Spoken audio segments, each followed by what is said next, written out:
Hi friends, welcome to my channel. నేను మీ లక్ష్మానంద బీద. ఈరోజు వీడియోలోని టాపిక్ వచ్చేసరికి APPSC forest range officer general ఫారెస్ట్రీలోని ఎన్విరాన్మెంటల్ సైన్స్లో వాటర్ పొల్యూషన్ టాపిక్ అండి. సో వాటర్ ఎందువల్ల పొల్యూషన్ అవుతుంది, దానివల్ల ఎఫెక్ట్ ఎలా ఉంటుంది, దానికి ప్రివెంటివ్ మెజర్స్గా మనం ఏం తీసుకోవాలనేది ఈ వీడియోలో మనం తెలుసుకుందాం. సో మానవునికి నీటికి చాలా అవినాభావ సంబంధం ఉందండి. సో మనిషి నీటి లేకుండా బతకలేడు. సో ఈ వాటర్ అనేది మనం మానవ చర్యల వల్ల పొల్యూట్ అవుతూ ఉన్నాయి. సో వాటి వల్ల మనమే కాదు, ఇతర జీవచరాలు, ప్రకృతి కూడా మనకి కాలుష్యం అవుతుంది. సో వాటర్ పొల్యూషన్ ఏంటి అనేది ఈ వీడియోలో మనం తెలుసుకుందామండి.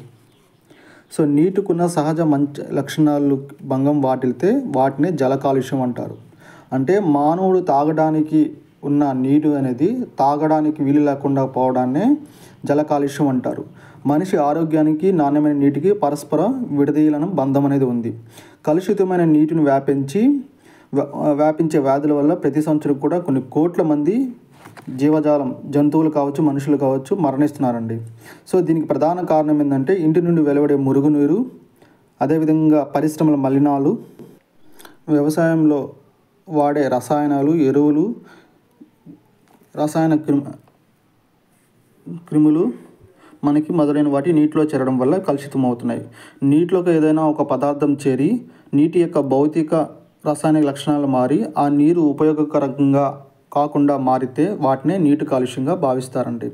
నీటి కాలుష్యం ఉత్పత్తికి ప్రధాన మూలాలు మురుగునీరు, వ్యర్థ పదార్థాలు, అదేవిధంగా పారిశ్రామిక అంటే ఇండస్ట్రియల్ వేస్టేజ్ అంటారు. నెక్స్ట్ అగ్రికల్చర్ వేస్టేజ్, వ్యవసాయ వ్యర్థ పదార్థాలు, అదేవిధంగా థర్మల్ పవర్ ప్లాంట్ నుంచి వెలువడే విషవాయువులు కావచ్చు, విష పదార్థాలు కావచ్చు, అదేవిధంగా న్యూక్లియర్ ప్లాంట్. సో వీటి నుంచి వెలువడే పదార్థాలు కూడా మనకి నీటిలో కలిసి ఆ నీటిని మనుషులు తాగడానికి వీలు కాకుండా పోతుంది. ప్లస్ నీటిలో కలవడం వల్ల ఏం జరుగుతుంది, నీటిలో నివసించే జలచర జీవులు కూడా వాటి మీద ప్రభావం పడి వాటి ద్వారా మనుషులు కానీ తీసుకున్నట్టయితే కొన్ని రకాల వ్యాధులకు కూడా కారణమవుతున్నారు.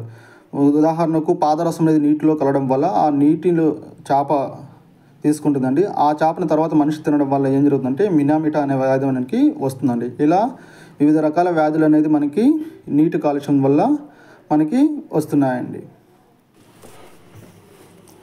సో నెక్స్ట్ మురుగునీటిలో వ్యాధికారక బ్యాక్టీరియా లేదా వైరస్లు, అదేవిధంగా పారిశ్రామిక వ్యర్థాల్లో ఉష్ణము, రేడియోధార్మిక వ్యర్థ పదార్థాలు, పాదరసము, మ్యాంగనీసు, సీసము, కాడ్మియం వంటి భారలోహాలు నీటిలో కలవడం వల్ల కలుషితం అవుతాయి. అదేవిధంగా తాగే నీటిలో ఫ్లోరైడ్ ఎక్కువ ఉన్న వల్ల కూడా ఫ్లోరోసిస్ వ్యాధి అనేది వస్తుంది. చమురు కాలుష్యం కూడా అంటే ఇండస్ట్రియల్ వేస్టేజ్ నుంచి ఆయిల్స్ అనేది మనకి వాటర్లో కలిసినప్పుడు కూడా చమురు కాలుష్యం అవుతుంది. భారతదేశంలో 85% మంది మురికి నీరు తాగుతున్నది ఒక స్ట్రాటజీ ఉంది, ఒక సర్వే అనేది తెలిసింది. మురుగు అనేది ఇంటి వ్యర్థాలతో కలిసి ఏర్పడిన వ్యర్థం. మానవ విసర్జనాలు, స్నానాలు, ఇంటి డిష్ వాషర్స్ శుభ్రం చేసినప్పుడు వచ్చే నీరు, పేపరు, గుడ్డ, సబ్బు మొదలైనవి ఈ పదార్థాలే నీటిని ఎక్కువగా కలుషితం చేస్తున్నాయి. మురుగు అనేది జీవక్షయం చెందుతుంది. నిర్వహణకు మించిన స్థాయిలో ఉత్పత్తి అవడం ద్వారా గ్రామీణ పట్టణ ప్రాంతాల్లో జలాశయాలు తీవ్రస్థాయి కాలుష్యానికి కూడా గురవుతున్నాయి. అదేవిధంగా పారిశ్రామిక కాలుష్యం ద్వారా మంచినీరు కాలుష్యం అవుతుంది. పరిశ్రమల నుంచి వెలువడే కర్బన ఉద్గారాలు, అకర్బన రసాయనాలు నీటిలో కలిసి కలుషితం అవుతున్నాయి. అదేవిధంగా ఫినాయిల్స్, సయానైడ్స్, ఇన్సెక్ట్స్ చంపే రసాయనాలు, అదేవిధంగా రంగులు, లవణాలు, లోహ వ్యర్థాలు, ఆయిల్, ప్లాస్టిక్స్ కూడా మనకి వాటర్ పొల్యూషన్కి కారణానికి అవుతున్నాయి. రసాయన ఎరువులు, రసాయన క్రిమిసంహారకాలు వ్యవసాయ భూమి నుండి ఇంకి భూగర్భ జల కాలుష్యానికి కారణమవుతున్నాయి. అదేవిధంగా అణువిద్యుత్ కేంద్రాల నుంచి వచ్చే ఉష్ణము, రేడియో ధార్మిక పదార్థాలు కూడా నీటిని కలుషితం అనేది చేస్తున్నాయి. ఇంకా జల కాలుష్య ప్రభావాలు. సో ఇది జల కాలుష్యం వల్ల ప్రభావాలు ఎలా ఉంటాయంటే కల్చరల్ యూట్రిఫికేషన్, అంటే నీటి కళల్లోనూ వ్యర్థ పదార్థాలు చేరి సంభవించే అవాంఛనీయ ఉత్పాదకతనే మనకి కల్చరల్ యూట్రిఫికేషన్ అంటారు. దీనితో బయాలజికల్ ఆక్సిజన్ డిమాండ్ అనేది పెరుగుతుంది. ఎప్పుడైతే మంచినీటిలో బయాలజికల్ ఆక్సిజన్ డిమాండ్ అనేది పెరుగుతుందో సో వాటర్ అనేది మనకి తాగడానికి వీలు కాకుండా ఉంటుంది, అది పొల్యూట్ అవుతుంది అనమాట.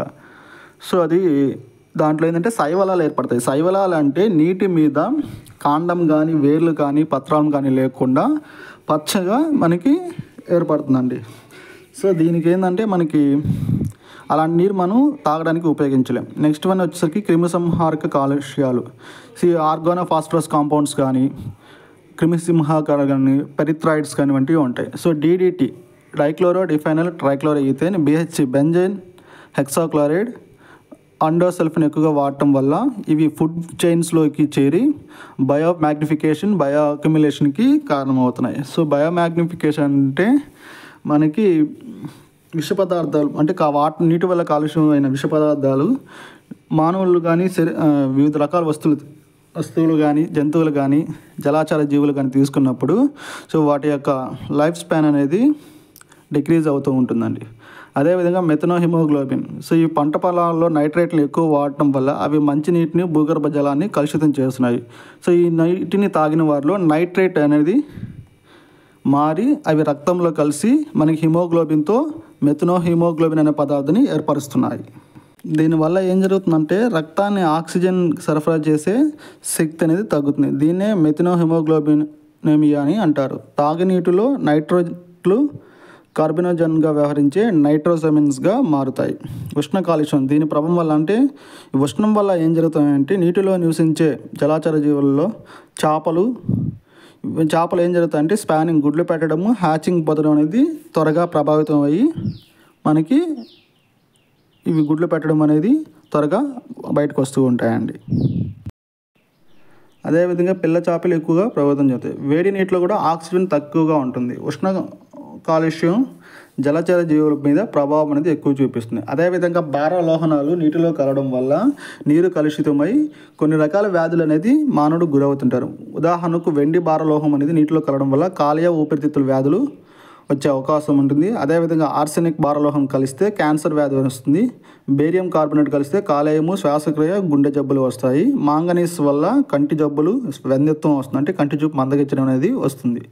నెక్స్ట్ పాదరసం, ఇందాక మనం చెప్పినట్టు మినామెటా వ్యాధి, పక్షవాతం, చెవుడు, ఎముకల క్షీణత కూడా వస్తుంది. కాడ్మియం వచ్చేసరికి మూత్రపిండాల వ్యాధులు, వెంధ్యత్వం, ఇఠాయా వ్యాధి అని వస్తుంది. ఇది గుర్తుపెట్టుకోవాలండి. ఇఠాయా వ్యాధి ఇది ఒకటిను. పాదరస్యం మనకి ఎగ్జామ్ పాయింట్ ఆఫ్ వ్యూలో చాలా ఇంపార్టెంట్ అండి. నెక్స్ట్ సీసం వచ్చేసరికి హిమోగ్లోబిన్ నిర్మాణానికి అవరోధం ఏర్పడుతుంది. అదేవిధంగా గుండె జబ్బులను కలిగిస్తాయి.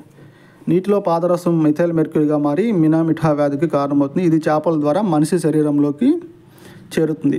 సో పాదరసం అనేది నీటిలో కలవడం వల్ల సో ఆ మినామిఠా వ్యాధి కారణమవుతుంది. ఇది దేని ద్వారా మనుషులకు వస్తుంది? చేపల ద్వారా మనిషికి అనేది వస్తుంది. ఇది కొంచెం ఇంపార్టెంట్ అండి. ఈ పాయింట్ అనేది కొంచెం బాగా గుర్తుపెట్టుకోండి. నెక్స్ట్ పాదరసం ప్రభావం ద్వారా చూపు నశించడము, చెవుడు రావడము, పక్షవాతం సంభవిస్తాయి.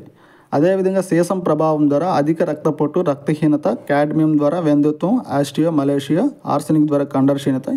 ఈ భారలోహాల టేబుల్ మాత్రం ఖచ్చితంగా చూసుకోండి. అదేవిధంగా చమురు, సో ఆయిల్ స్పిల్లేజెస్ అంటారు. సో ఇది ఇండస్ట్రీ నుంచి కానీ లేదా ఏదైనా ఆయిల్స్ అనేది వేరే దేశాలకు పంపిస్తున్న క్రమంలో షిప్పులు బోల్తా పడినప్పుడు కూడా మనకి ఆయిల్ అనేది వాటర్లోకి చేరి మనకి వాటర్ అనేది పొల్యూషన్ అవుతుంది.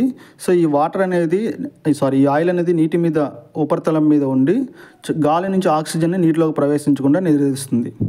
సో ఈ ప్లవకాలలో పెరుగుదలలో అడ్డు ఏర్పడుతుందండి. సో ఈ నీటి కాలుష్య నివారణ పద్ధతులు ఏంటంటే మురికి నీటిని బయటికి విడుదల చేసే సమయంలో దాన్ని వివిధ స్థాయిల్లో ప్యూరిఫికేషన్ చేసి విషరహిత పదార్థాలుగా మార్చిన తర్వాత విడుదల చేస్తే వాటర్ కాలుష్యం అనేది మనం కొంచెం తగ్గించగలుగుతాం. అదేవిధంగా international rice research institute Manila Philippines వారు కృత్రిమ ఎరువుల కాలుష్యాన్ని తగ్గించడానికి మడ్బాల్ టెక్నిక్ అని సూచించారు. దీనివల్ల ఏంటంటే రసాయనిక ఎరువులు వాడకం తగ్గించి సో కృత్రిమ ఎరువుల వల్ల అవి నేలలో నెమ్మదిగా కలిసి పూర్తిగా మొక్కలు మాత్రమే తీసుకునేలా చేస్తాయి. అదేవిధంగా క్రిమిసంహారక కాలుష్యం తగ్గించడానికి తక్కువ సిద్ధిరహిత రసాయనాలు అంటే మనకి లెస్ ఎఫెక్ట్ ఉండే కెమికల్ వాటిని ఉపయోగించడము, జల విచ్ఛిన్నం చెందే రసాయనాలు, జీవక్రియ సంహారకాలను మాత్రమే అధికంగా వాడాలని తెలిపారు. అదేవిధంగా కూలింగ్ టవర్స్ ఏర్పాటు వల్ల ఉష్ణ కాలుష్యాన్ని తగ్గించవచ్చు. ఇండస్ట్రీస్ నుంచి ఏదైతే వస్తున్నాయో హీట్ అనేది దాని కూలింగ్ టవర్స్ వల్ల కూల్ చేసి మన వాటర్ రిలీజ్ చేసినట్టయితే కొంతవరకు మనం పొల్యూషన్ని తగ్గించడం అవుతాం. అదేవిధంగా పరిశ్రమల నుంచి విడుదలయ్యే వ్యర్థ పదార్థాలను తగ్గించడానికి ట్రిక్కింగ్ ఫిల్టర్, యాక్టివేటెడ్ స్లడ్జ్ అనే పద్ధతులను పాటించడం వల్ల కూడా మనం వాటర్ పొల్యూషన్ని కొంతమేరకు తగ్గించవచ్చు. సో ఈ వీడియో మీకు నచ్చితే మరికొందరికి షేర్ చేయండి.